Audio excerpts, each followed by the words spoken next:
markets move up and down, you always see, you mentioned like commercial real estate, you see too much money moving in one area, then it runs away from it.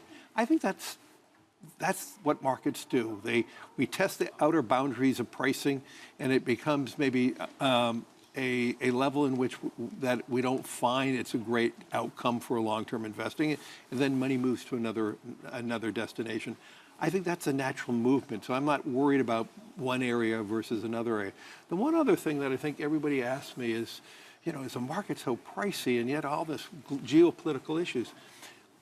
I would argue today, because of the expansion of the global capital markets, we're diffusing more risk than ever. There is actually less systemic risk today than ever before. You mentioned private credit. Private credit is chiefly matching a liability and an asset together. It's not leveraging 8-to-1 like in a banking system. That's a good example of diffusing some systemic risk. But as more and more capital's broadening out how they invest, where they invest, that actually reduces less concentration in one area. Of course, we've seen, especially in cities, a decline in commercial real estate, but that's a natural process. But there's nothing systemic about it. You may lose money on one building, but you're moving into other destinations like data centers. You're moving into different cities that may have rising population growth.